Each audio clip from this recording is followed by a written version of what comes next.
I'm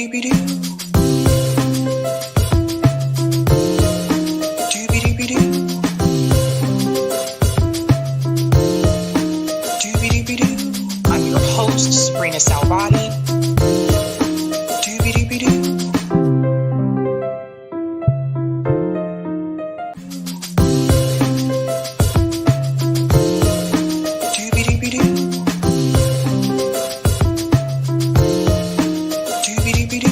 I'm your host, Sabrina Salvati.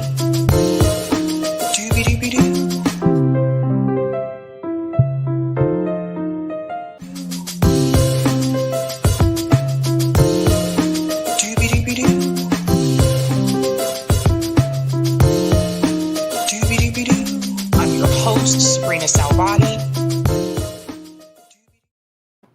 All right, guys. Happy Thursday. Welcome to Sabby Sabs podcast. I'm your host, Sabrina Salvati. If you are new, I want to let you know that Sabby Sabs podcast is a part of Revolutionary Blackout Network. You can catch me there on Tuesdays, Thursdays, and Fridays. And you can catch me here Monday, Tuesday, Thursday, and Friday. I have a special guest with me tonight. You guys know that we're really advocates here for workers' rights. Jay has agreed to come on tonight to tell us about his story with his former employer. So, Jay, thank you so much for coming on. Thanks for having me. Awesome. So I do want to say before we get into the story that you are aware by coming on and talking about this, that it does run a risk for you per se. Yes, right? it does. Yep.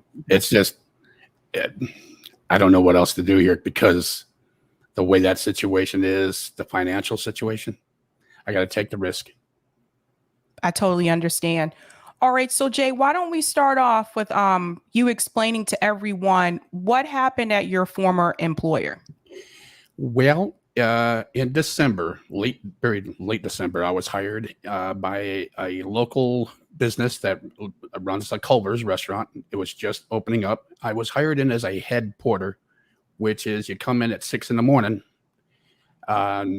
work till 4 p.m., and half your shift is getting the store ready to open because the store opens at 10 a.m. And I worked 2 porter shifts. And then right after that, the owner's girlfriend, her name is Allie, she messaged me and said if I could help the support team during the on the grill during the afternoon and evenings. And I didn't realize at the time that it was a secret demotion from the porter position. And then over the course of the next few weeks, Chance Malin, the owner, would hire porters behind my back. Okay, really quick, Jay, can you explain to everyone where is Culver's located and what exactly does a porter do? Okay, this Culver's restaurant is located right here in my hometown, Monroe. It's about a 15-minute walk from my apartment. And what the porter does is in the morning at 5 a.m., this is on a truck night. If a truck is supposed to come through, they'll arrive with the key at 5 a.m, help put the truck away, then filter the fryers, clean the grill off, get the store ready and clean by opening time at 10 a.m. So that means they would filter the fryers, sometimes change the oil if it needs it, clean the grill, clean the hoods because you got to clean the hoods, clean out the parking lot, make sure the parking lot's good, and by 10 o'clock be assigned at their station for the rest of the day, which is only going to be another 4 hours. So half your shift for a porter is while the store's closed. Okay, that makes sense. The individuals, the people in this picture here, they're the ones that trained you, correct? Well, the one in the middle there, his name is Alex. He was one of my trainers. He came from another store up in Owasso. Him and he's a co-owner of a store up there with Ross Fernandez. And Chance, the owner of the Monroe store, came from this particular store. He was trained there. Okay. What happened here? Because I was reading through your notes and it seemed like there seemed to be, or they weren't really clear to you, I guess, in the beginning. or they tried to make changes along the way. And I know that you actually sacrificed things when you took this position as well. Can we talk a little bit about that? Yeah. When they asked me to cover for or help the support team on the grill during the afternoon and evening, that means my porter shifts were supposed to be 50 hours a week. So that's 10 hours overtime. And they hired me in at $13 an hour to start. And then if you're after 40 hours, that 10 hours is time and a half. So that's going to be close to like $18.50 an hour after that for 10 hours. So I was looking at, when I done my math, I was looking at $715 a week if I was going to get the 50 hours a week. And when they wanted me to help the support team instead, I only got the 38 to 40 hours. And then on February 1st, because I submitted this schedule to the Department of DHS, they cut me off on food stamps on February 1st. So I was struggling right from the get-go. Now, can you explain to everyone, why were you cut from food stamps? I think this is important for people to understand. Basically in Michigan, I don't know how it is nationally, but in the state of Michigan, if you're living by yourself, just one person with no dependents whatsoever, and you have your own place or whatever, the most you can make, and this is gross, this is not take-home pay, the most you can make is like 15 grand a month, or 15 grand a year. I'm sorry. Okay. Anything over that, you get cut off. And okay, usually, places like this, like a fast food joint, they'll pay anywhere between 18 to 22,000 gross pay a year. So that's why it kind of hurts when this situation happened. I wasn't fully recovered from the pandemic, and I was going through a eviction diversion plan with the state of Michigan, that national one with CERA, CERA, to get help for COVID relief for back rent and all that. So that was the entire last year, and to come off of that to go into this job, and you're thinking, wow, finally, because like I said, that's $715 a week. Even if Sarah would have declined my request for rental assistance, if they would have declined it, I could have climbed out of my own predicament, right, in about 4 weeks if I was getting, the 50-hour schedule. So basically, you actually lost benefits by taking this job, but you took this job because they were going to pay you more money so you wouldn't have to stress about the cost of food to begin with. But then they didn't pay you the money they were supposed to pay you. Yeah, they started me out at the only thing that was truthful is they started me at $13 an hour, and then in a couple of weeks they did bump me up to 14. But the position I had was they had me working, coming in at noon and working till 8, and that's all on the grill. No rotation whatsoever. Okay. Were you hourly? Yeah. Okay. So they didn't pay you for all of the hours that you worked? Oh, they paid me. It's just that the position they hired me in the porter position, after working 2 porter shifts, they kind of secretly demoted me from that position and said, "We know what, we're going to schedule you 12 to 8, and that's it." And then I find out later they were hiring other porters behind my back. And every week, when I would confront the owner of the establishment, Chance, he would always have some excuse saying, "Hey, I got 70 other employees to worry about," or I misplaced the porter keys. As soon as I find where I put them, I'll give one to you. It was a lot of breadcrumbing and a lot of gaslighting. So what did they ever explain to you why you were demoted? They have when I confronted Chance about it for the final time, when I noticed that I walked in to work and I noticed that people I trained were promoted over me, and I was upset. When I confronted him, I asked him, this is like the porter situation all over again. And his exact words was that It was a regrettable situation. This is the guy that owns the facility. His name is on the door. There's no regrettable situations. There's only regrettable opportunities. There was nothing stopping him at that moment from giving me the porter position or promoting me to something higher. Right. Right. And they still hired other people for the porter position. So I'm curious, do you know did you have a chance to talk to them and find out if they were being paid the same or no? Well, when I didn't get the chance to talk to those porters, but eventually my nephew ended up with the porter position and the porter key when he got a job there. And the owner, Chance Malin, told him and the other porter, his name was Stefan, they told him in a separate group chat, they use this group me thing. Mm-hmm. He told them in this private chat that he would pay them $17 an hour under 4 conditions. They would never call off. They would come in on time at 5 or 6 in the morning, get his store ready to open. And the fourth and final condition was, don't tell anyone that I'm paying you $17 an hour, because I'm paying you more than some of my managers. See, I have to add this in here because I have to say this. When I tell you guys, this is why your supervisors don't want you to tell your coworkers what you're making. This is exactly why, because they don't want you to find out that somebody else who may have the same position as you, may have the same experience as you, that they're being paid more.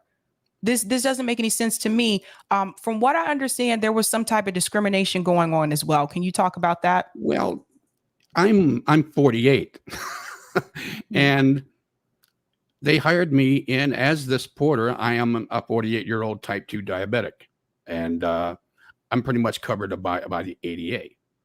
And a lot of times, according to the law, is people over 40 do get discriminated against. It's really rough. It's really hard. So these laws are to protect us. And what I experienced was all these porters that Chance hired behind my back were 20 years younger, at least 20 to 25 years younger, and maybe 100 pounds lighter. You know, I'm 235 pounds, so I got a lot of weight to move. I'm going to be a bit slow, especially with a plantar fibroma on my foot from diabetes and diabetic nerve pain. But the employer, Chance, instead of demoting me, under the law, he had an obligation to provide me with a reasonable accommodation under the ADA, and he didn't. He made excuses and hired other people behind my back, and now that's where we're at. And when I confronted him on June 3rd over this situation, and that's when he told me, he told me first that it was a regrettable situation. I also then pointed at this poster on the wall about growth and career, how do you advance? And I asked him, I was like, what is up with this poster and its reference to ServSafe certifications? Because ServSafe certifications is strange to me. It's before my time. And I guess it's a relatively new thing. It came out in 1998. Mm-hmm. And it's part of the National Restaurant Association. They're the ones that make these make this ServSafe certifications. Anyway, I asked him, and his exact words were, "Oh, you don't have to worry about that. That's only for managers." And that pretty much told me I'm never getting promoted around here. I have to say to everyone listening, I've seen this happen before. So when Jay reached out to me about his story, I'm like, absolutely, we have to, if you're willing to come on, people need to hear about this.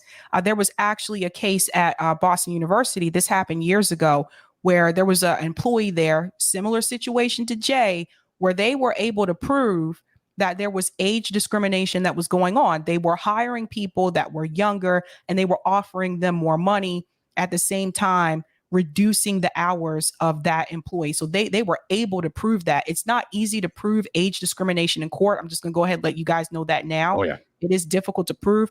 This guy, I'll put his picture up here, Chance, he can easily come back and say, well, it just so happened that all those people that I hired just happened to be younger than him.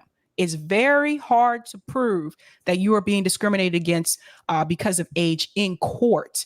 But this is him. Now I see it says State Farm insurance agent. So he also works for State Farm as well. He also, in Lansing, he owns a State Farm insurance bureau. And when I left his Culver's restaurant, when he pretty much pushed me out on the final day, his girlfriend was the one that was working there, Allie Chamberlain. Allie, she's the one that hired me for the Culver's store. So she's pretty much the one that's working at the insurance company while he's overseeing the store, the Culver's restaurant. This is very interesting. So I have to ask too, what concerns me also is the fact that he's also an insurance agent. You know, so it's like he probably knows certain things that he can get away with. I just don't know. This is very, it makes me feel kind of grimy. It really does. It's just, I don't know how to explain it, but he makes me feel some kind of way. And I feel like, I don't know, the other employees, for example, in this picture, do you know, are they still employed there at that location? That picture there, that's from the Culver's store in Owasso. That is Alex's store. Chance's store, I gave you links to the grand opening video to Facebook. And those are the ones that, that's the only photos that that were ever made of our store just during the grand opening. There was 2 videos on Facebook where they had a ribbon cutting ceremony and everything. And most of the managers are still there to this day that were in that video. Let me go ahead and pull that up. Did you happen to, well, let me play the video first. Yep. Because I want people to see this video here, the ribbon cutting. Okay, here we go. I've never heard of a Culver's until you told me about this story, but this is very interesting. Put it up a little bit wider and go down. Yeah, okay. 1, 2, 3, cut.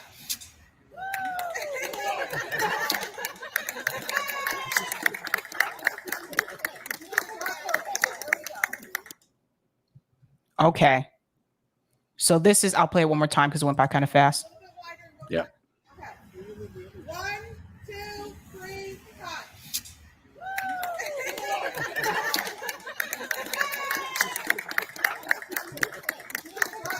Do you know if any of these employees are still there?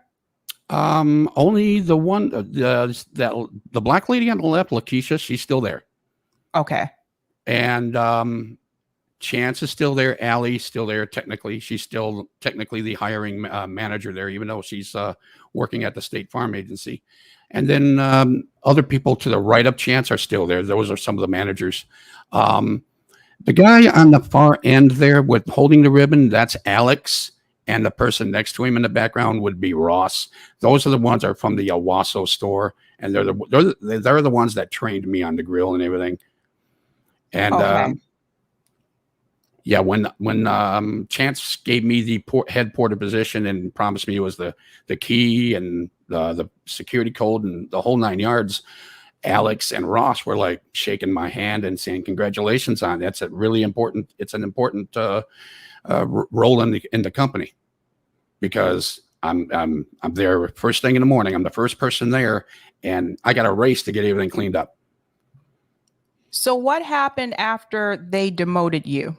Well, after I confronted Chance, and he pretty much told me that he insinuated that even a promotion to manager wasn't even in the cards, because I kind of caught him in that with that poster when I asked him that question. I pressed him a little further, and that's when he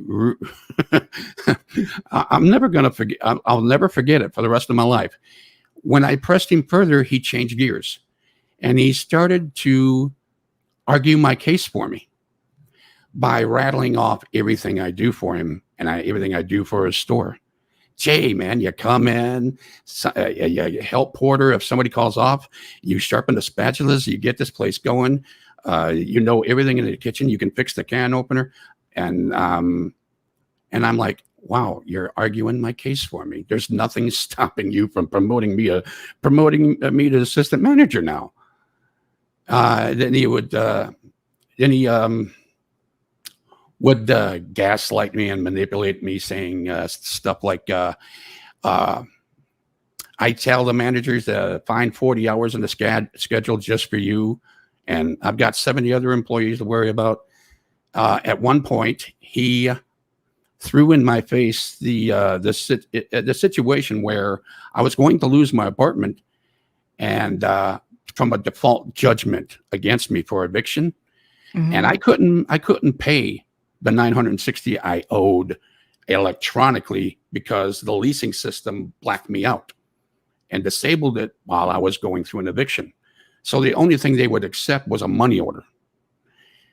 And here I am at 4 o'clock in the afternoon taking my break when I get a phone call from the landlord here saying, if you can't get $970, $960 in my hand in the next 10 or 15 minutes, you're evicted. You'll enter default judgment. And I'm like, oh, crap. And I start hyperventilating. And I start having a panic attack, and I explained to Chance, I just lost my apartment, and he's like, I tell you what, let me loan you some money out of the safe. I'll loan you whatever you need to cover the balance or whatever you. And at one point he did when I was a little light in rent. He did loan me $200. And the next paycheck, I did pay him back right on time as promised. And then the month after that, I was hit with $100 in legal fees for the eviction. So that added an extra $100 on top of my $735 rent, bringing it to $835. Once again, I'm $100 short. So I'm like, well, let me ask Chance again. I asked him, and he said, we'll figure something out before you're into your shift. And then when that happened, when he was about to leave and he saw me, he turned around, went back in the office, came back out, motioned me to follow him towards the utility room where the washer and dryer is. And pretty much went on to insult my intelligence by saying, I'm going to do this, but only on one condition. It can't happen again. I don't know what it is you spend your money on, man, but you need to save some of it. You make good money here. Okay. Quick, 2 questions. The first question is, when he loaned you money, where did that money come from? Did that come from him personally, or? It's either, well, I'm going to assume that since his name is on the door and it's, the facility says proudly owned and operated by Chance Malin, I'm going to assume that if it didn't come out of his wallet at that time, it came out of the safe in the office. Well, first of all, that is not supposed to happen. Having been one, like I've worked in the restaurant industry for years. I know, like, first of all, you are not supposed to take money out of that safe to use for those kind of purposes, even if it is a loan. Yeah. So if that's what happened, first of all, that was wrong. Like he shouldn't have done that. 2, he was pretty much your boss, correct? He was pretty much, well, yeah. He owned the facility, so he was the owner. He was the HR guy too, you could say. He was human resources. He was all of the above. He was everybody's boss. So him loaning you money, I don't like the type of power that it basically positioned him in. He was already in a powerful position over you by being your boss. And then to loan you money and say, well, as long as you pay me back. Now your boss knows, and this is no fault of yours, but I'm saying now your boss knows that you're in a desperate situation. And they say, I'm going to loan you this money. Just make sure you pay me back. That gives him even more power over you. So I don't like that he did that. And then second of all, I also think that he could have solved this quickly just by promoting you back to the original position that he hired you for. And I Yes. don't know what the employment laws are in Michigan. I know here in Massachusetts, it's pretty much at will. So when I worked at Boston University, they had a policy that they can fire you or let go of you anytime without reason. What are the employee laws in Michigan? Pretty much the same. It's at will, but what we have to remember is at will employment does not mean at will discrimination or at will sexual harassment or anything of the sort. If there's laws that forbid it, then at will won't cover you. I don't. And the worst of it all is you were talking about the power that he had over me. Like you said, he really kind of put me in this position when he, quote unquote, demoted me from that porter position and then refused to promote me to a higher position like an assistant manager. Exactly. Had he done that from the get-go, I wouldn't have needed this loan.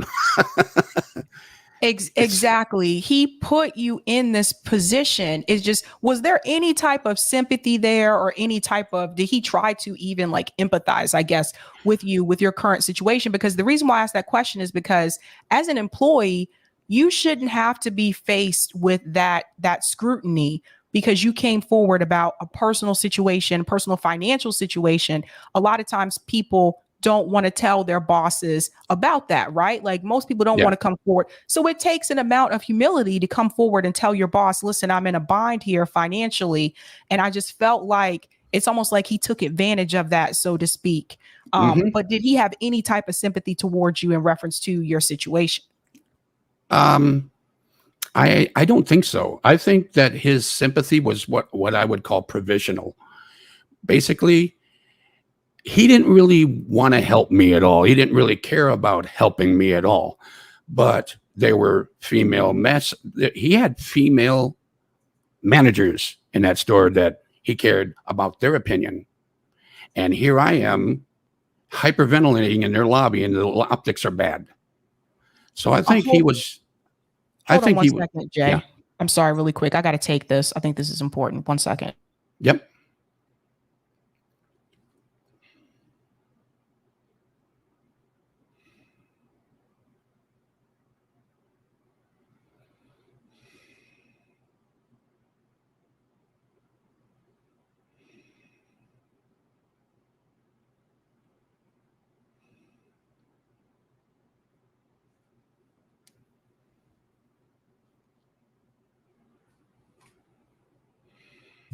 Okay, sorry about that. I had to take that call. Not a problem. Go ahead with what you were saying. I'm sorry. But yeah, he didn't strike me as a person that has any sympathy. He fakes it. I think that what pressured him to propose loaning me that money in the first place from the get-go is when I'm out in that lobby, out in that dining room, hyperventilating over a default judgment of losing my apartment, and all the females up front, all the minors, all the girls trying to calm me down.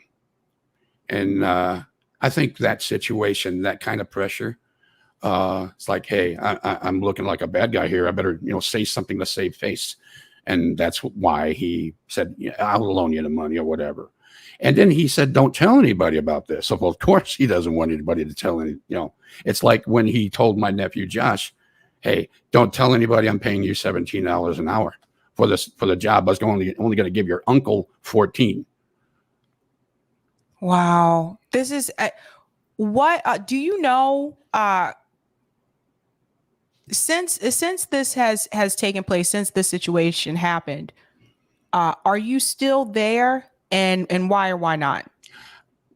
Basically, my last few weeks there were so hard because I filed my complaint with the Michigan Department of Civil Rights for discrimination on June 3rd, right after that conversation, that confrontation with Chance just didn't sit right with me. He had a chance to promote me and he's using circular logic. His it didn't make sense to me. So later that night, when I come home here, I filed a complaint with the Michigan Department of Civil Rights, and they will dual file with the EEOC in Detroit. That's why I went through the state agency this time.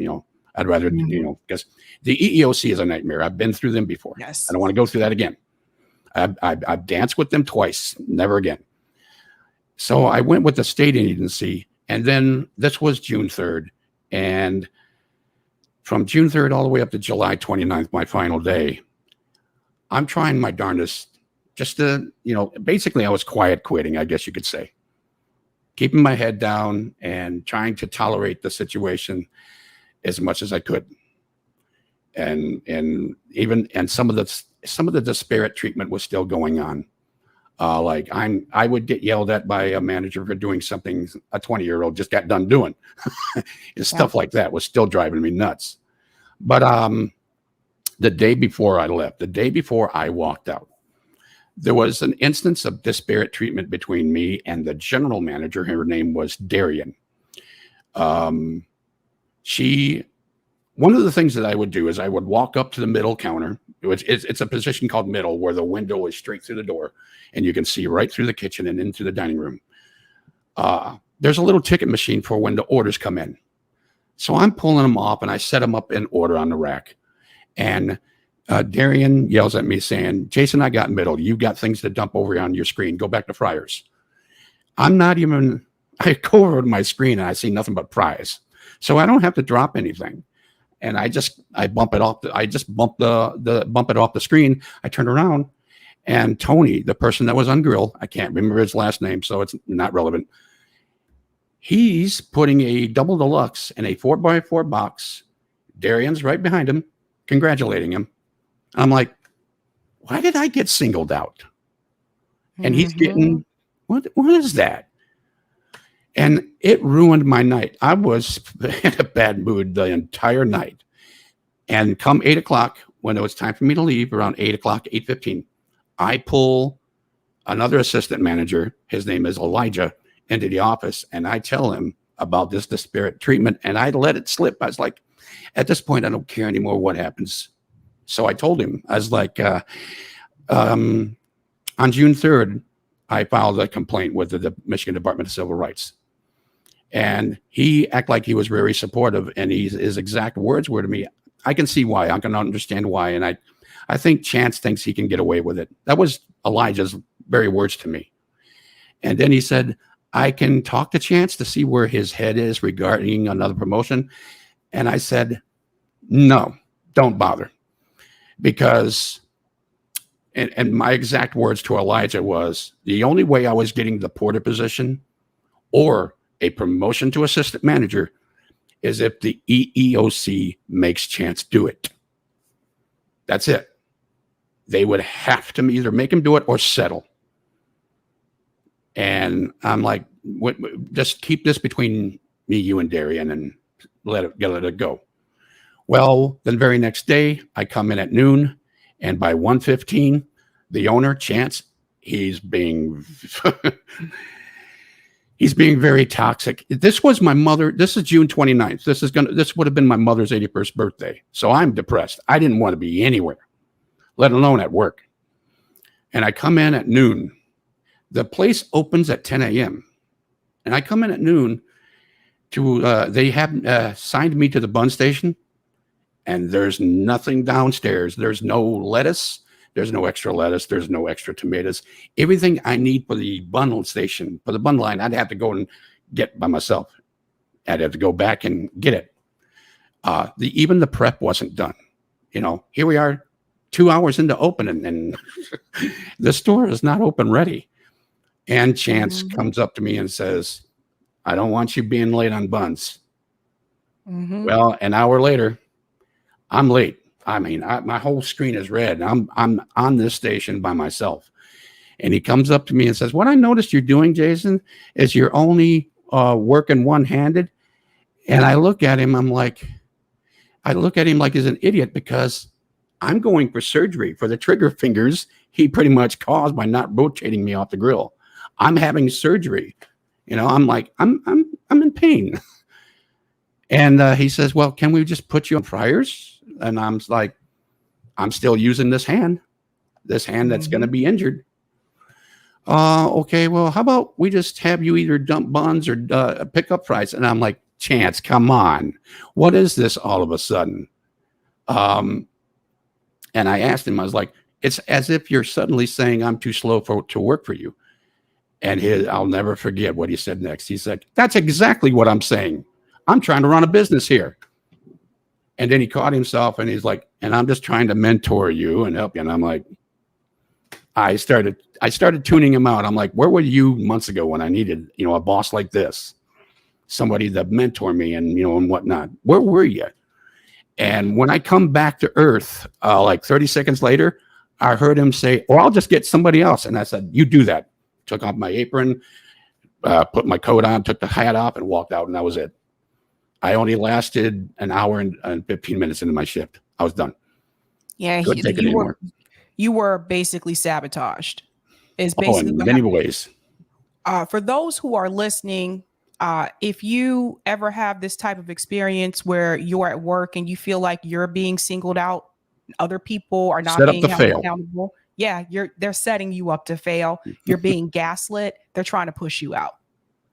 Yep. Just letting you know it happens. I've seen it happen. They decide who they want to play with and who they don't want to play with. And so the people that they don't want to play with, they'll try to single them out. They'll be extra hard on them compared to other employees, and the gaslighting all day long. And it's really frustrating. Like when you sent me the email, I was just like, this is crazy. Like I know also in reference to EEOO, sometimes they can be just as difficult to deal with as HR. Yeah. They require a lot of evidence, and they'll come back and tell you, well, we can't really prove that it was because of this reason. So they can be frustrating to deal with too. I also know that seeking legal advice can also be really expensive. So where do you go from here? Well, after that Porter situation blew up back in March or whatever, when I found out that he was hiring other porters behind my back, that's when I started seeking legal advice.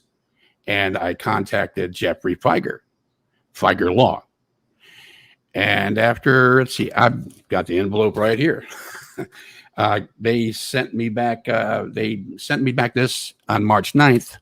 And pretty much said, we're going to refer you to another firm. And they referred me to Morgan & Morgan.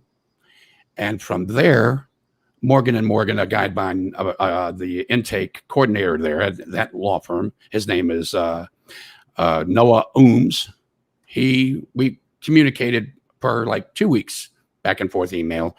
And then suddenly he sends me a letter, or actually an email stating that regretfully, although we think your case has merit, we can't take it at this time. So when I look at that, I'm thinking it's either they can't win. They don't think that they can really win this case. And at the time in March, yeah, my case was pretty weak because a lot of the more gaslit, this was before him loaning the money out of the safe and this, that, and the other. So at the time, that case was probably pretty weak. And I really didn't have any kind of smoking gun or circumstantial evidence. But as the time went on, when the 3 months became 6 months worth of employment, and I've gotten more documentation and I'm creating, I'm logging everything. That's when I began to think, I think this is discrimination. This is weird.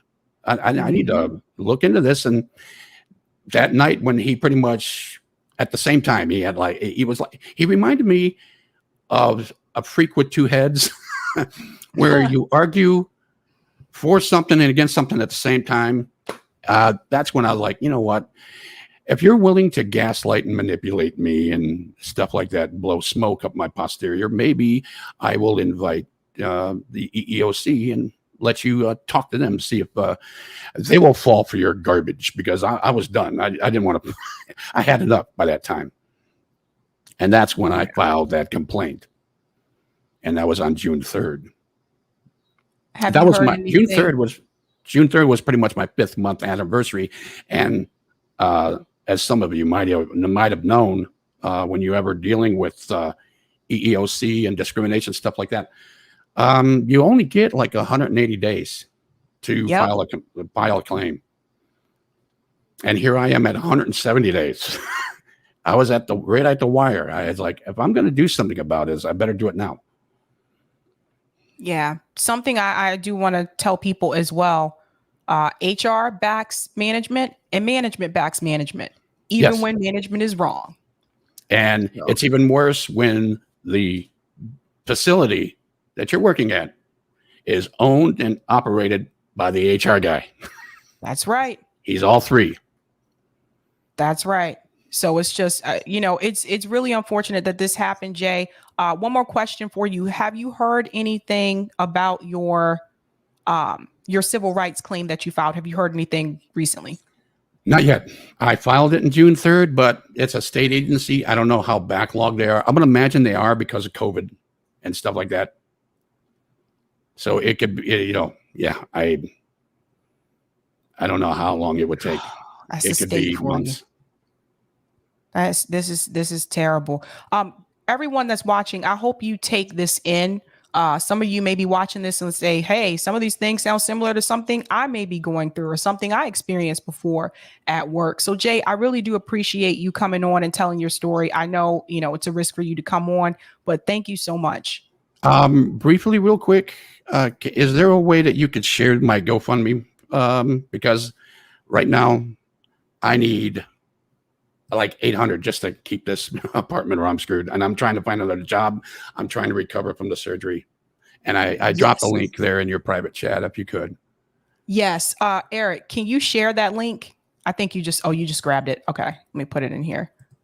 So here's Jay's GoFundMe here, you guys. The other thing that really is disturbing to me is the fact that you lost SNAP benefits because you took this job.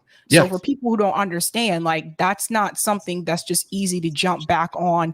But it looks like your goal here is 1,200, right? Yeah, just enough to pay this back rent. It's 815 now, and just to recover somewhat.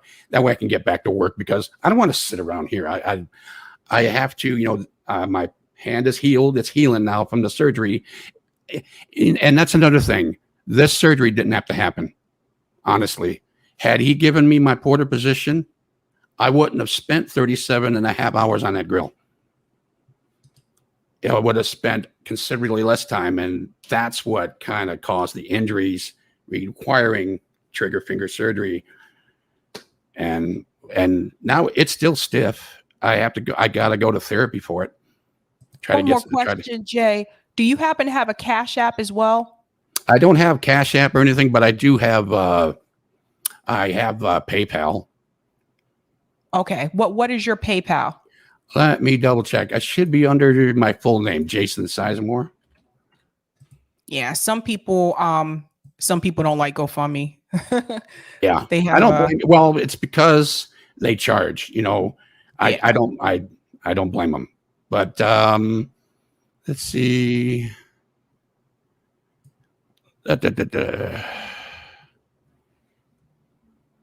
I hate dealing with PayPal because I have to find out what my login is and all that, and they kind of bury it. Here we go. Let me highlight this, and I can put it in the chat for you.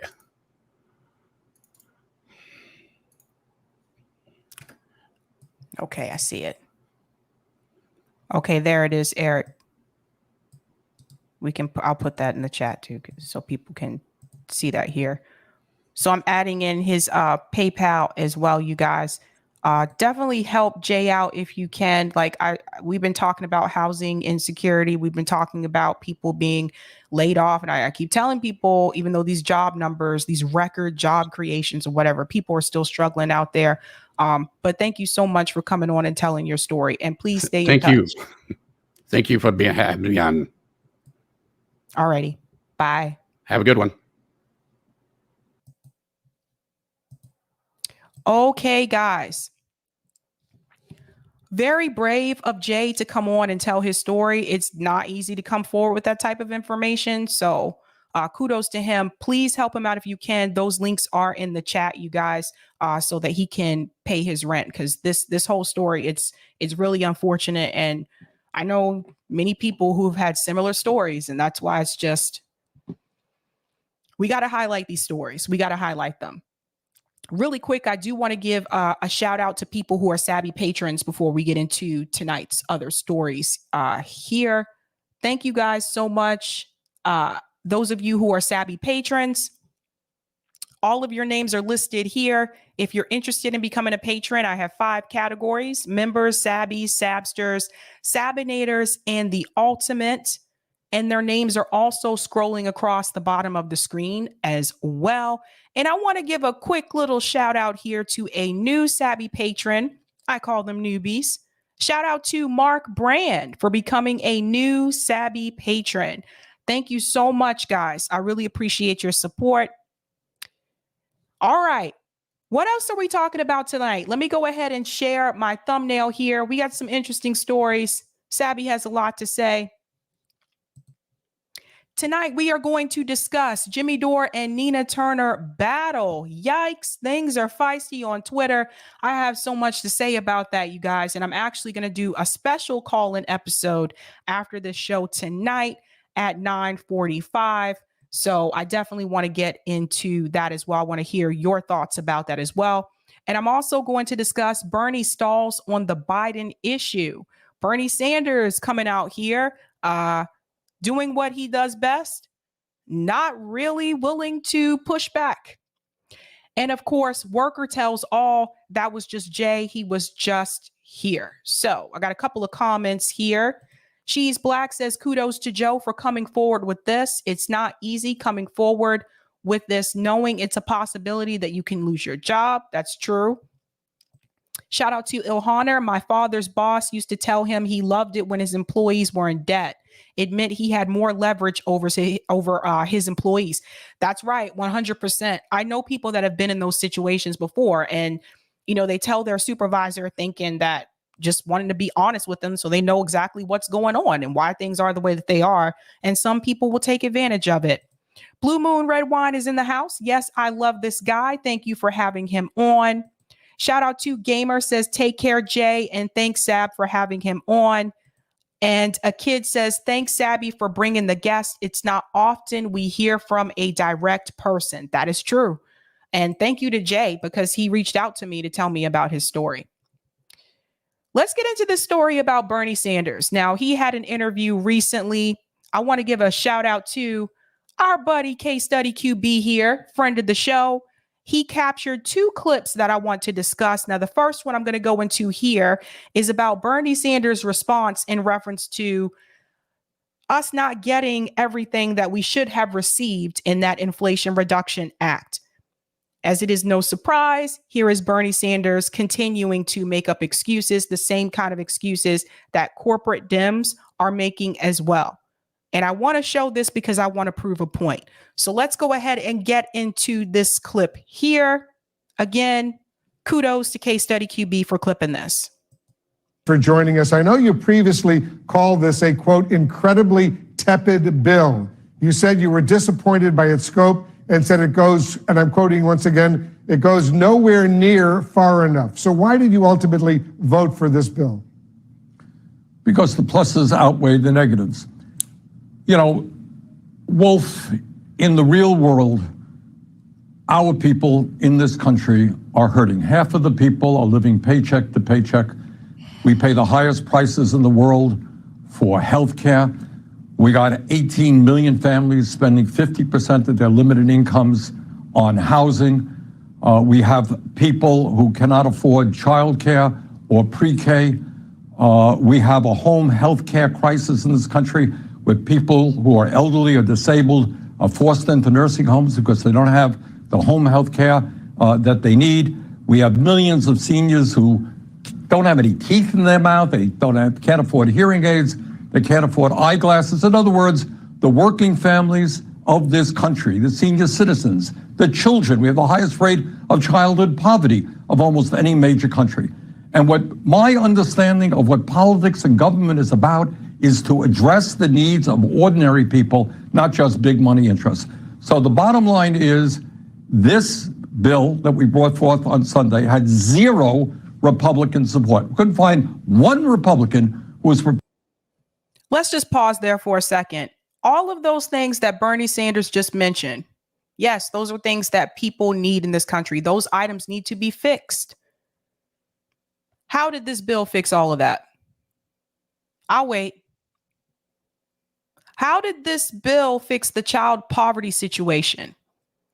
How did this bill fix everyone not having health care in this country? It didn't. Bernie Sanders is one who will criticize and point out the flaws of a bill. He'll have a long speech about the flaws of a bill, but Bernie Sanders in the end is still going to go along with the Democratic Party and support the same bill that he's criticizing. So now he's going into this speech where he's talking about how it had zero support from Republicans. You shouldn't even need to have you shouldn't even need to have support from the Republicans if all the Democrats were on board with giving the American people these tangibles that they need in their lives just to live and survive. You don't have that. So here he is talking about the GOP, but you have Kyrsten Sinema who removed items from this bill. She wanted to protect hedge fund managers. You have Joe Manchin who removed items from this bill. And you have the Senate parliamentarian who removed the $35 cap for insulin. None of those people are GOP. Let's continue. Prepared to stand up for working people. And you had two corporate Democrats who were not prepared to stand up for working people. And that's where it was. But if you're asking me, am I disappointed that we have not addressed the major crises facing the working class, the middle class, lower income people? I Notice he didn't say the Senate parliamentarian. You see, he was quiet on that one. am. This is a very modest step forward. And I think the lesson to be learned here is that we need to elect 2, 3, 4 more Democrats in this midterm election. So, in fact, we can go forward. Let me follow up on that, Senator. Let me follow up. You see what's happening here? Bernie Sanders, the so-called independent, now he's using the same talking points as corporate Democrats. We need to elect 3 or 4 more. You know, this number keeps changing. I thought it was like a couple weeks ago, I saw a politician on CNN say that they need 2 more seats. Now we've gone from 2 to 3 and 4. So this number just keeps changing to me. I don't know what's really going on here, but it's really interesting to me because it just seems like here he is telling you in order to actually give the American people the things that they need, the American people are going to have to come out and vote harder in November. Here's Bernie Sanders pushing you back into the Democratic Party. This is how he does it. You see? Remember back when it was Biden and Trump for 2020? Remember Bernie Sanders said you need to vote for Joe Biden so we don't end up with Trump and we're going to push Joe Biden left. How'd that work out? That was the excuse. We're going to push him left. He's all we got. But the progressives in Congress are going to come through and this is all going to work out. Didn't happen. Now we're being told we need more Democrats. It's always something.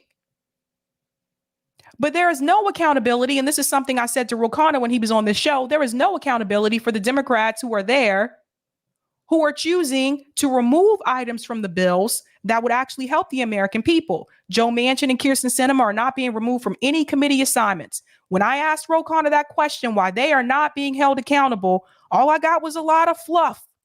More politician talk. That's all I got. All these excuses that they continue to make for the Democrats who are there who are not doing what they need to do. The excuses for the Senate parliamentarian. I'll say this again, and I've said it before. The Senate parliamentarian is doing exactly what Democrat leadership want her to do. If she was not, they would remove her just like they removed Robert Dove under George W. Bush. They're not going to remove her because she's doing what they want her to do. And here's Bernie Sanders, who's supposed to be the whole, we're starting this revolution. We're starting a working class movement. And even he gets sucked into the same corrupt system that he told us to fight against. He's only willing to go so far. He has been a great disappointment. Great disappointment. He will not push back on the Democratic Party the way that he should. He's sitting up here blaming Republicans. And I'm not saying the Republicans aren't innocent, but let's be real here. They knew they were not on board with this bill to begin with. You need to call out the problems that you have in the Democratic Party. And the fact that Bernie Sanders is a registered independent, so to speak, and he is not willing to call those people out in the Democratic Party is very suspect. Pay close attention. Because you clearly believe there's a lot lacking in this bill when it comes to supporting working families across the country, many of whom feel abandoned, as you know, by Democrats. How concerned are you, Senator, that this won't be enough for them to show up for Democrats in November's midterm elections? Won't be enough for me. I already told you. I'm done with the two-party system. You already lost me, bud. You've already lost me, and I know you've lost other people too. Keep playing around. Keep playing around and find out. Well, that's a legitimate concern. But I would remind those people we had 0 Republican support. You think the Republicans are going to take on the pharmaceutical industry and lower the outrageous cost of prescription drugs in this country? Do you think the Republicans are going to take on the insurance companies who make tens of billions of dollars ripping off the American people in healthcare? I would argue the corporate Democrats that you have aren't willing to do that either. That's why we don't have those things in that bill now.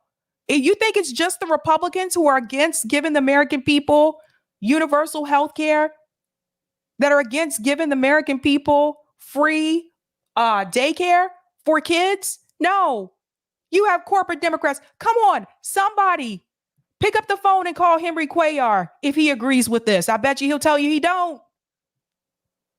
Pick up the phone and call Jim Clyburn and ask him if he agrees with giving everybody health care in this country. I bet you he'll tell you he don't, because he's one of the biggest recipients of big pharma money. So why is Bernie Sanders sitting here pretending like these Democrats are not just as corrupt and just as complacent when it comes to giving us these items?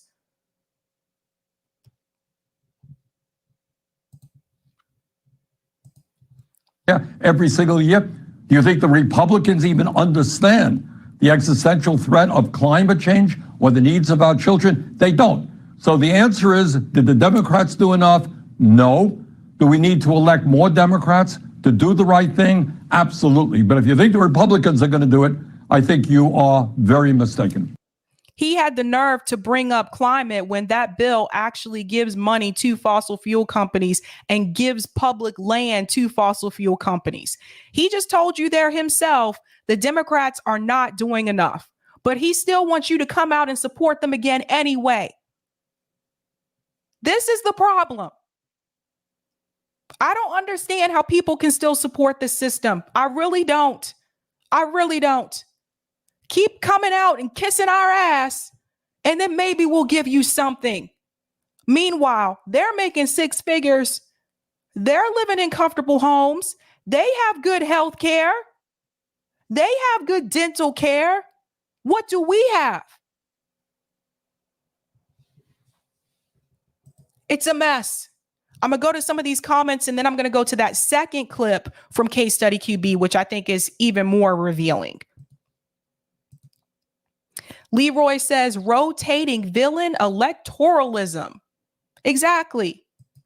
Robin says, Bernie led the revolution down a cul-de-sac. Hi, Robin. Shout out to Colin. Thanks for the super chat. Bernie forgot he got 0 support from Dems for the amendments in the IRA bill. See that? Bernie's not going to say that, though.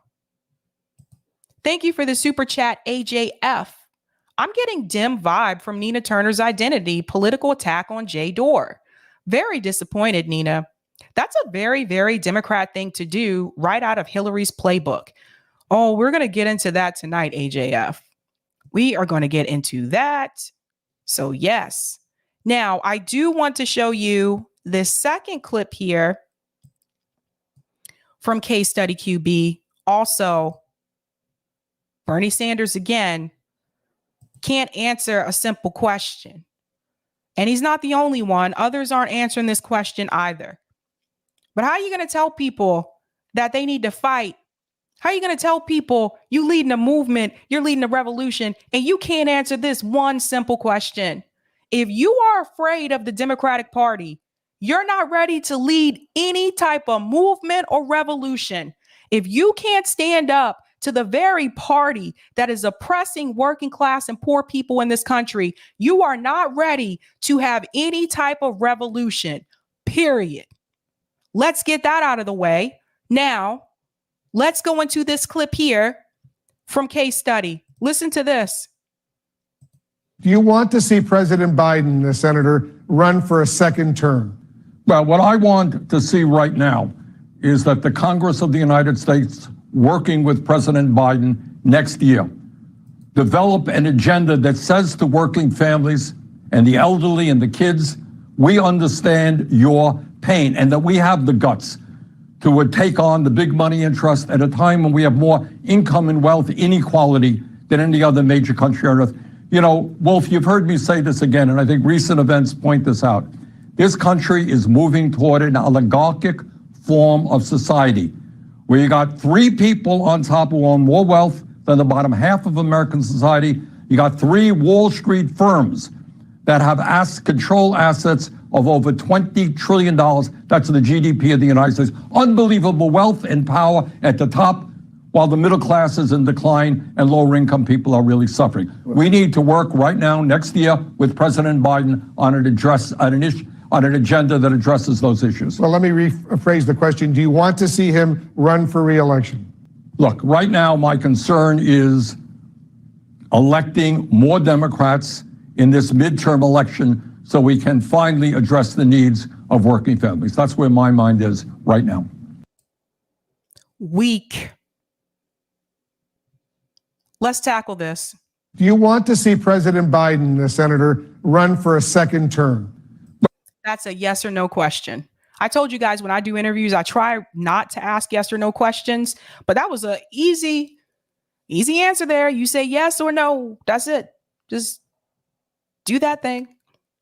What I want to see right now is that the Congress of the United States, working with President Biden next year, develop an agenda that says to working families and the elderly and the kids, we understand your pain and that we develop an agenda. You want them to work with Biden to develop an agenda that Kyrsten Sinema and Joe Manchin or the Senate parliamentarian are just going to throw out? If it's for working class people, it's not going to pass. He goes on to say that he understands our pain. Does he? Do you guys have the same quality health insurance that they have? Because I don't. Do you? Do they know what it's like to be in medical debt? Ro Khanna was here recently and he said he had student loan debt over $100,000 and he said he paid all of it off. I don't think they really understand our pain. I think they think that they understand because they talk to us when they're trying to get votes. But really, they don't. They don't understand it. Bernie Sanders is a millionaire. Let's be real. Just because you go talk to a couple of poor people every now and then doesn't mean you really understand their pain. I'm not poor, but you don't really understand their pain, period. Still doesn't answer the question. Have the guts to take on the big money interest at a time when we have more income and wealth inequality than any other major country on earth. You know, Wolf, you've heard me say this again, and I think recent events point this out. This country is moving toward an oligarchic form of society where you got three people on top who own more wealth than the bottom half of American society. You got three Wall Street firms that have control assets of over $20 trillion. That's the GDP of the United States. Unbelievable wealth and power at the top, while the middle class is in decline and lower income people are really suffering. We need to work right now, next year, with President Biden on an agenda that addresses those issues. Well, let me We need to work with President Biden on an agenda that addresses those issues. Haven't they already tried to do that?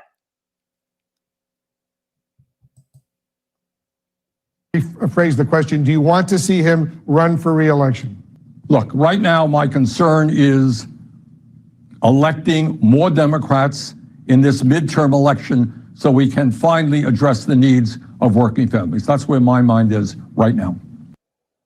Let's talk about this for a second. Why is it that none of them are answering these questions? Excuse me. Why is it that none of them are answering this question? AOC won't answer that question. Bernie Sanders won't answer that question. Cori Bush won't answer that question. Do you think he should run in 2024? Yes or no? I'll answer the question. No. Where's the guts? They can't even push back. This is why Bernie Sanders, you don't see him really coming on independent media anymore. This is exactly why. He don't want to have to answer that question. He doesn't want to have to hear the criticism from his own supporters here who came out, who canvassed for him, who donated to him, who believed in his movement. He doesn't want to have to hear how angry and upset we are. He don't want to hear it. Bernie wants to hear platitudes. Answer that question. Period. Do you think he should do it? Yes or no? Just answer it. You think we don't know what's going on? You think the American people aren't aware of what's going on right now? You think we don't know that Gavin Newsom was at the White House to meet with Joe Biden while Joe was out of the country? You think we don't know that Gavin Newsom and Kamala Harris are looking at donors together? You think we don't realize this? You think we don't see the polls? You cannot continue to play the American people this way. You cannot. Not during a time when we have inflation and people are still dealing with economic issues because of the pandemic. You can't. Such a joke. Such a joke. And people will look at me and say I'm being too hard on Bernie Sanders. I say Bernie Sanders isn't being hard enough on himself. Let me go ahead and get this super chat here. Thank you for the super chat, AJF. Bernie, if you can't say you are not supporting Biden, we need to move beyond you. Thank you so much for saying that, AJF. Your sheep herding and fear mongering is not revolutionary thinking. Therefore, Bernie hasn't been a revolutionary leader. No, not at all. Look at the revolutionary leaders that we've had in this country. You can't compare. There's no comparison. Thank you for the super chat, Troy Z and KC. The quality of care from the Veterans Admin Healthcare has greatly declined over the last few years. Everything medical is getting worse. Don't get me started on the VA. I have pet peeves with the VA from back in the day. Robin says, if you make your living fighting, you don't want victory. It puts you out of a job. And I say Bernie Sanders is at this point in his life where he can retire. Bernie Sanders don't need to. Why are you there? Why are you at this point in time? Why are you still there? If you're not going to push back on corporate Democrats, which is the party that you caucus with, if you're not going to do that, if you're not really going to fight for that movement that you told all of us to get on board with, and we rode this train with you, why are you there? What are you there for? Just leave. Leave or sell out and just become a Democrat already. Just change your registration to Democrat and just keep it real. I'm pissed.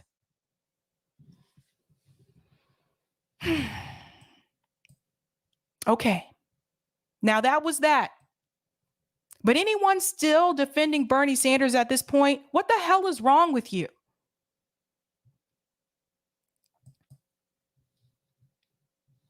Okay. We got to get into this story about Jimmy Dore and Nina Turner. And I am going to do a call-in segment tonight right after this because I do want to hear from you guys. I want to start off by saying this. Originally, I did not want to talk about this. Those of you who are in DM groups with me know I really did not want to talk about this. A couple people reached out to me and asked me, what did I think about Nina Turner's statement in reference to the anti-blackness and her being a black woman since I'm a black woman?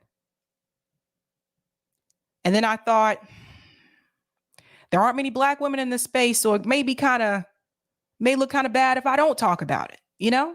Sometimes you just can't win. Shit. Some people are going to get mad because I talked about it. Some people will get mad if I didn't talk about it. Whatever. I want to try to, I guess, present both sides of this situation that has happened. And we're going to start with the original tweet. We're going to go through. But I have to tell you, after seeing all this whole exchange yesterday on Twitter, and I know people have had battles here and there on the left, and there's been disagreements.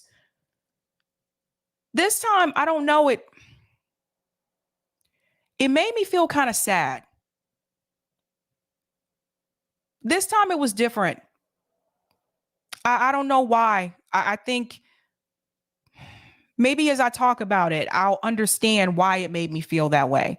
But this time I felt like it was on a different level, and it just made me feel not good. So I want to start with this original tweet. This is the tweet that started it all from what I have seen. This tweet came from Nina Turner, and she said, my prediction of the fallout of the FBI raiding Mar-a-Lago is that we're probably going to see a bunch of MAGA Republicans call to abolish the FBI. Now, let's talk about this for just a second. When I first saw this tweet, I'll be honest with you, I don't think I took it the way some people did. But I looked at it again and I see how some people could take it that way too. When I first saw this tweet, I felt like it was what she said it was, that she was making a prediction where she says, my prediction is this is going to happen. Granted, there were people, and we talked about this the other day, that MTG and Candace Owens, you know, kind of did just that in a sense, right? But then another part of me just kind of feels like, even if they did do that, so what? I'm all for abolishing the FBI. I'm all for let them go. Just go, okay? But that was the way I saw the tweet. Then I saw other people point this tweet out to me, and they took it differently. And Jimmy Dore is one of the ones that took this differently. And I've looked at this again and I said, oh, I can see that point too. Granted, when I'm on Twitter, I'm not trying to look deeply into tweets most of the time. I just read and skim and move on, that kind of thing. Now, this goes on because so Jimmy Dore responded to this tweet. He said, when lefties cheer about when lefties cheer on the FBI, you know they're serious about being a Democrat. And so I looked at that and I read this tweet again and I thought, is she cheering on the FBI? And I think this was the part where I could see both sides of it. I could see that some people will read this and see, oh, she's cheering on the FBI. And some people will read this and say, oh, she's making a prediction that this is what's going to happen with conservatives. So I can see both sides of it. I want to make that very clear. Now, so far, this is not the part that made me sad. I'm starting to feel it now because we're getting into it.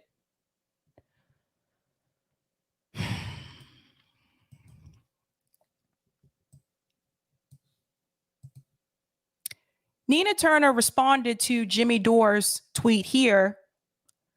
And she said, when Jimmy Dore knocks a Black progressive woman for pointing out conservatives' hypocrisy when it comes to the FBI, you know he's serious about being anti-Black and protecting conservatives.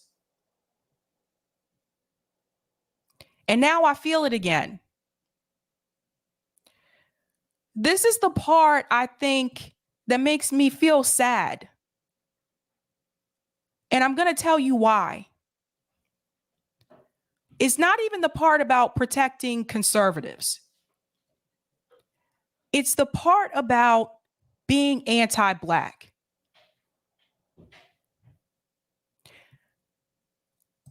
It was very clear to me that this is something that Nina Turner has been feeling for probably a while.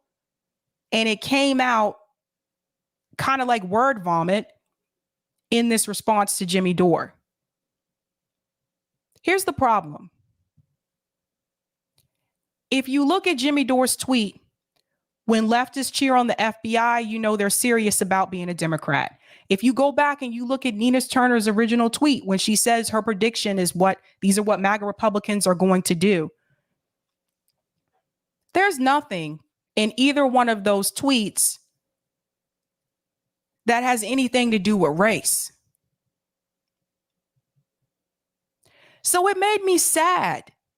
It made me sad to see that Nina had to throw in the anti-Black part. Whether that's how she feels about him or not, I had to ask myself, does it fit the current situation at hand? No, it didn't. That's the problem. Have you ever seen people get into an argument before about one particular issue? Couples go through this sometimes. They may get into have a disagreement. Maybe it's over something stupid like someone forgot to empty the dishwasher. Let's go with that one. Let's go with the domestic shit.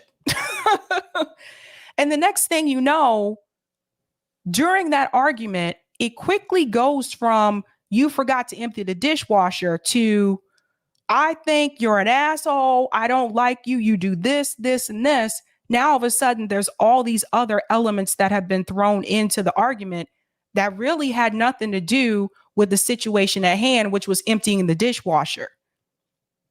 Now you take a step back and you look at it as though, wow, damn, this is what this person really thinks about me. This is what they've been thinking about me all this time. And I really think that's what Nina Turner thinks about Jimmy Dore. I don't think it was fair to throw that in with this particular situation because, again, this has nothing to do with race. And this is not me saying that Nina Turner shouldn't express what it's like to be a Black person, a Black woman, etc. I talk about that often on this show. I don't think I'm saying that she shouldn't talk about that. But you have to ask yourself about the context. Is it relevant in this particular discussion? No, it's not. I've had criticism of Nina Turner. I don't agree with her on everything. I don't agree with Jimmy Dore on everything. But I never thought I would see her stoop to that level. I really never thought that. I felt like that was low and I felt like that was dirty. Now, what's worse is that it goes on. So Jimmy Dore responded here and said, I've admired Jimmy from afar. He says things I can't say. Now, that's actually a quote that Nina Turner says in Jimmy Dore's intro, actually, for a show. He goes on to say, I called her out for cheering on the FBI, and she uses the cheapest, ugliest form of identity politics as a shield. Truly repulsive. FYI, she's against defunding the FBI. She sits on the Cleveland Police Foundation board. By the way, some people were skeptical about that. That actually is true. I mean, I thought more people knew that, but no, that's actually true. Here's the picture here.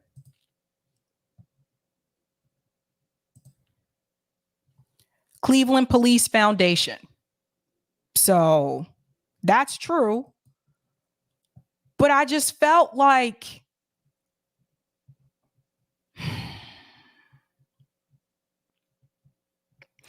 I just feel like there were so many other things she could have said if she wanted to prove her point Like I felt like that was a low blow.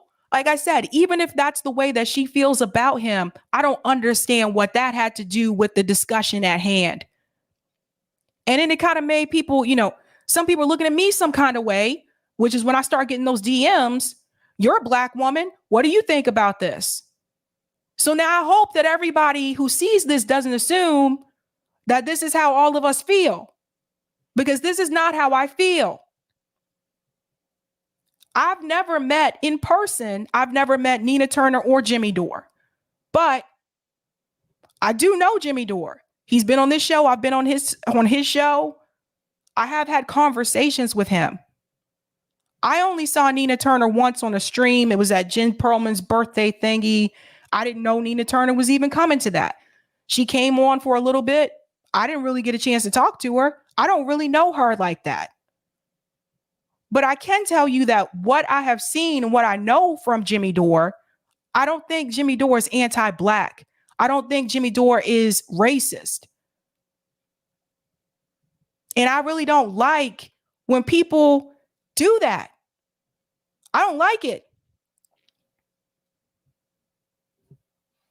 I know that they've had disagreements before, but I felt like that was such a low blow. Just you did not have to go there. And it just keeps getting worse. And now Jimmy Dore did respond. He was on Convo Couch. I don't know if Nina Turner's respond. I haven't seen anything yet. But I want you to listen to what Jimmy Dore had to say here on the Convo Couch. Check this out.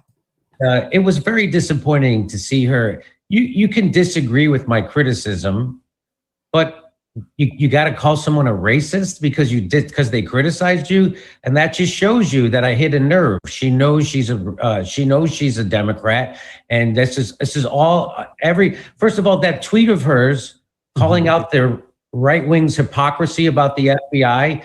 You call out their hypocrisy when they're in the wrong.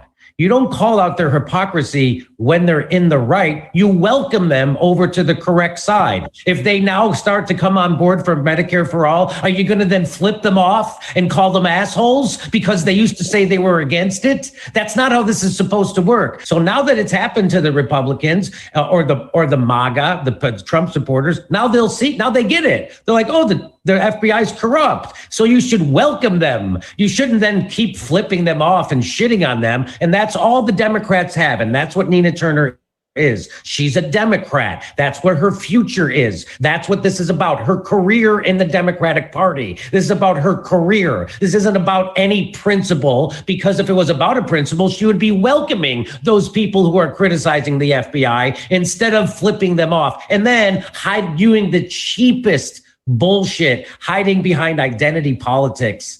Oh my God, calling out and calling hey, you want to disagree with me about the FBI? Let's disagree about it. But she can't do it because she knows she's in the wrong. And so she does that thing. She's the pits, man. Does she realize who her president is, what administration she worked for? And he says, you're running a cover for one of the most anti-black administrations in recent history. You're excusing the political weaponization of a domestic terror organization, the FBI, with a history of anti-black activity that includes kidnapping, rape, torture, and murder. But sure, blame Jimmy Dore. And I mean, amazing tweet out there too as well. I mean, Joe Biden, who wrote the crime bill, and you want to come over there and says, because Jimmy says that you're being critical of the FBI, that he's anti-black. I mean, is not this administration one of the most anti-black administrations that we've ever known? Let's talk about that for just a second. If we want to talk about anti-blackness, now I'll get to these other responses in a second. We want to talk about anti-blackness. I want to think about when she mentions, the left versus right. I've mentioned this before, that when it comes to the Democratic Party, they've also been anti-black, and they've done it through legislation, which is even worse. Joe Biden's crime bills targeted who? Predominantly black people. I have noticed this pattern of liberals in the Democratic Party who will continue to try to pretend like they're not racist, pretend like they're not anti-Black, but then they participate in the same systemic issues that perpetuate that same anti-Blackness. They participate in redlining. They participate in gentrification.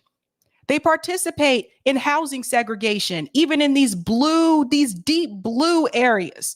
I live in Massachusetts. I've seen it firsthand. They participate with school segregation, even though it's not segregated by law. They have other things that they do to keep Black kids out of those schools. Those are the liberals here. Those are not the conservatives. So it just seemed like to me, and I'm saying this because she goes on about more right-wing talking points. It seemed like to me that if you're going to call out one side for doing that, make sure you also call out the liberals who have actually been just as guilty as being anti-Black, because they have implemented legislation, they have implemented laws that has done nothing but destroy the Black community and keep the Black communities down. Let's make sure you add that in there too. Because she goes on to say, let me be clear, Jimmy Dore repackages anti-Blackness and right-wing talking points and sells it in a way that some leftists are willing to buy. He has used right-wing talking points against me multiple times and even defended Rittenhouse. He's making millions doing it. So here's the question that I have, Nina. So if somebody criticizes you, if somebody criticizes the Democratic Party, if they criticize the way that you ran your campaign, which many of us have, does that mean that we're automatically using right-wing talking points? Does that mean that we're automatically anti-Black? You're not allowed to receive any criticism from the left?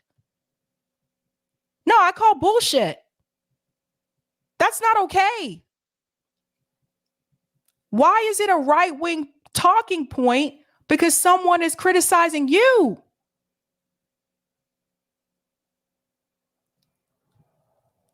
I just feel like this just sets a dangerous precedent. It makes it seem like, going forward, are people going to feel like they can't criticize Nina Turner now, or she's going to call them anti-Black too?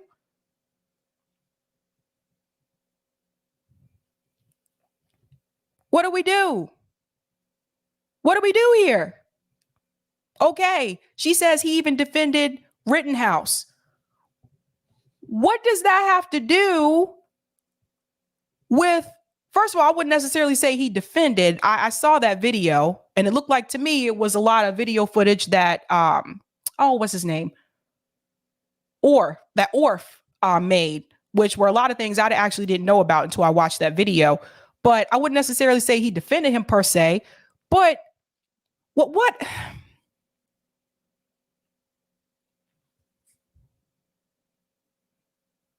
It just seems like to me there is this mentality that even if someone on the other side, on the right, may be correct, if you're on the left, you're not supposed to admit that. Don't be so, I guess I would say, just don't be so fixated on your hatred for people on the right to the point where you can't even admit when they're right on a particular issue. This is the problem with the two-party system. People are so brainwashed to back their party that even when their party is wrong, they will defend it. Even when the other side may be correct on an issue, they will still smear them just because they're on the other side. Now, this goes back to the point that Jimmy made in that video about conservatives, some of them waking up to this idea of the FBI, of the problems with the FBI. Jimmy Dore said, Well, don't crap on them. You should start to welcome them over. I just feel like, again, like if somebody tells me they're against the FBI, if they tell me, you know what, we need to get rid of this whole system, I don't really care if they're on the left or the right. If they're down with it and I'm down with it, then let's get the shit done. This is the problem. This is why I hate this two-party system. I hate it. I absolutely despise it. Everything is about left versus right. People are so blinded, they can't even look at just particular issues anymore. Now it goes on from here. She goes on to say, if you take right-wing money while running against progressives, you're a conservative. If you use right-wing talking points against progressives, you're a conservative. When did Jimmy Dore run against a I'm confused. When did Jimmy Dore run against a progressive? If you use right-wing talking points against progressives, you're a conservative. What are the right-wing talking points? See, this is the thing. Like, this is vague. Give me some examples. You got to give me more than this. What are the right-wing talking points that you're referring to? I didn't see any examples mentioned.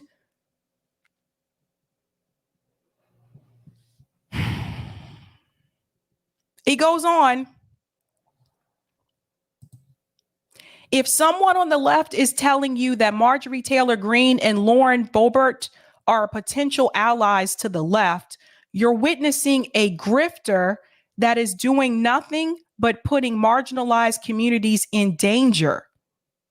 We don't build coalitions with right-wing authoritarians. Okay, well, to that, I ask, what about Black people that are conservatives? What about Black people on the right?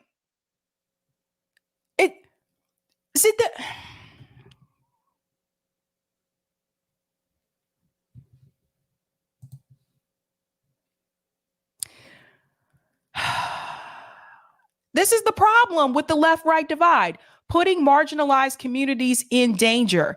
What about the marginalized communities that are on the right? This is making the assumption that everybody that's Black is on the left. They're not.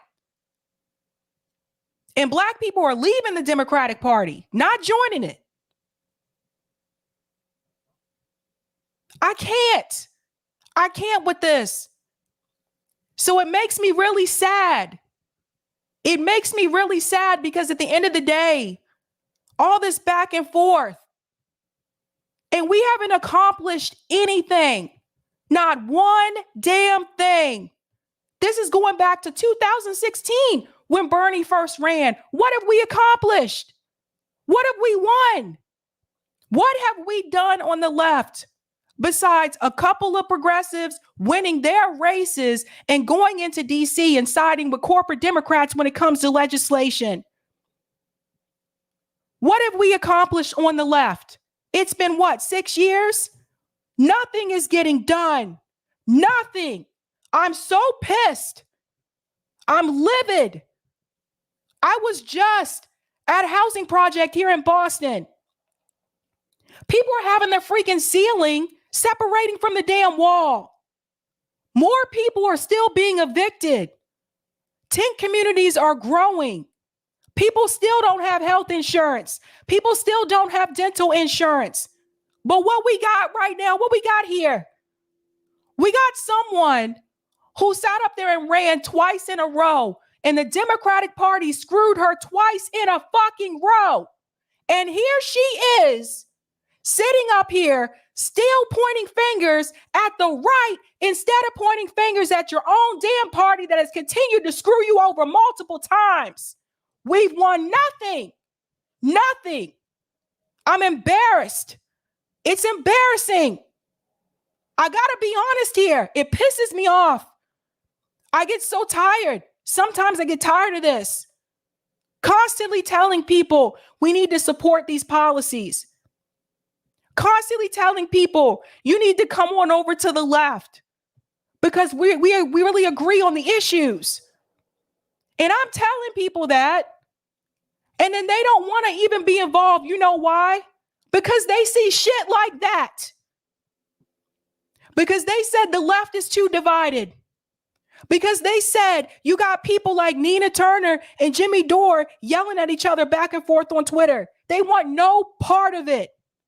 They said that the left are too pure. There's too much of these purists. And they feel like they don't have a home here. Everybody needs to hear this. Who's on the left? You need to hear this.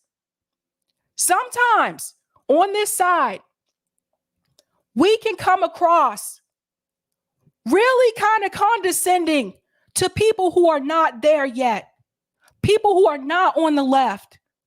And I got to tell you, I've talked to a lot of people, and you know what? It is a fucking turnoff. It is a turnoff to a lot of people to see someone like Nina Turner, who was a progressive candidate, and someone like Jimmy Dore, who had a lot of these progressive candidates come onto his show. Sometimes it was the first platform. To see that we're not even in community together. We went from being together on the issues to being divided over personalities. And I'm so sick of it. I'm tired. And I know a lot of us, we've all bought into it. I've been guilty of it before too. But this is fucking embarrassing. You don't see this on the right. Do you see Candace Owens and Ben Shapiro going at each other like this? Fuck no. And at the same time, we've accomplished nothing.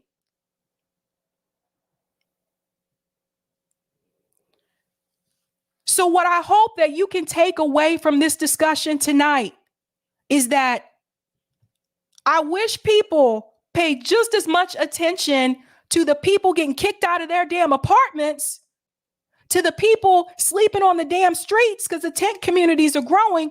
I wish people pay just as much attention to that than they do to this.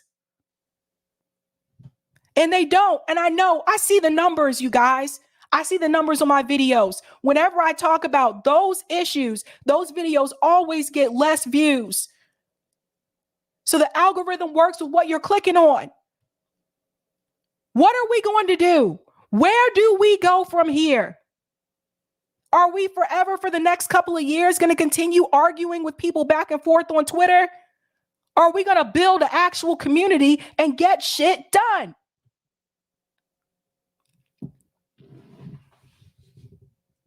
Eric, I think I am going to take a little break before call-in.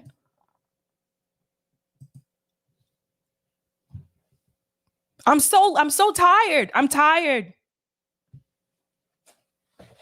Too many personalities, man.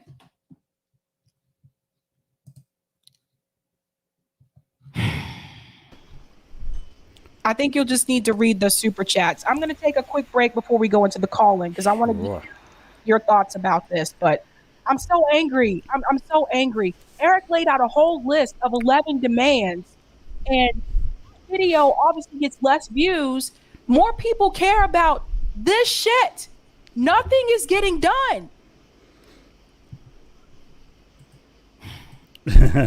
She goes out on that and leaves me to follow that. All right, I guess that's the producer's role.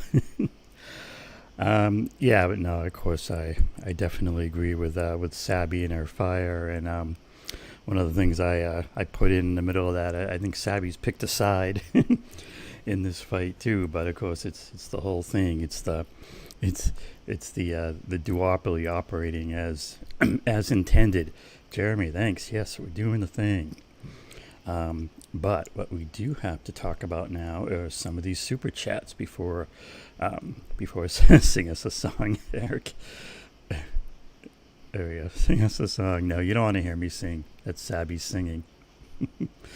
All right, let's see. We do have a number of super chats that have been queuing up. Let's see what we got in here. Thanks for this one, Natalie. Epic rant regarding our mutual sheep herder, Sabby. Here. Thanks for that one. AJF Milan. Maybe Sab, you feeling what I've been feeling. These progressives are simply kneeling to the dark side neoliberals since they still win electorally. And yeah, I mean, of course, that's that's the whole thing. It's the game. It's the money. And that's really all they're about. And it's all part of the game. It's all about splitting the left. That's a big part of this. What they be doing. Jared noted, Jimmy just covered the FBI raiding a black socialist organization too. That's what makes Nina's comment so disingenuous. Facts there, Mr. Jared. Thanks for that. And She's Black said, you can tell Nina was waiting for this moment to call Jimmy racist. I know, it feels like, it feels like, just ready to spring that in. And we got this one from Robin. Yeah, a false cry of racism is like a false cry of rape. You disrespect the real pain of real victims. Definitely agree with that. And I'll note once again, Sabby will be back on shortly with the call-in. In fact, here we'll put up our call-in show starting soon banner. All right, we got this one. Thanks for this super chat call-in. Sabby, I think you are feeling a way about this because Nina weaponized race and because the way Nina weaponized race and gender that applies to you.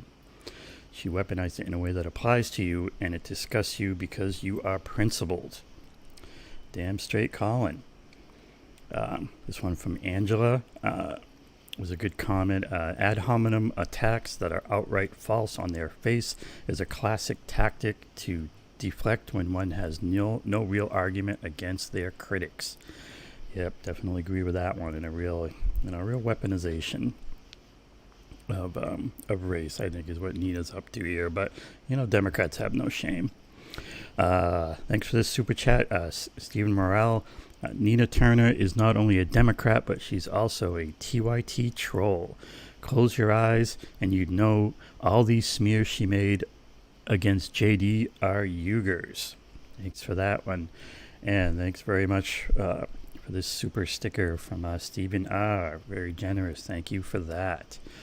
All right. And we also have some action happening out here on the fins. Let's see if I can bring those up. Here we go.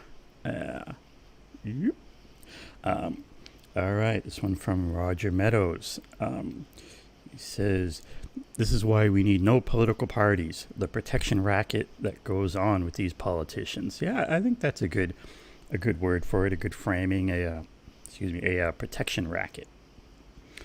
We've got Linda Corey asking Sabby, what subject did you teach?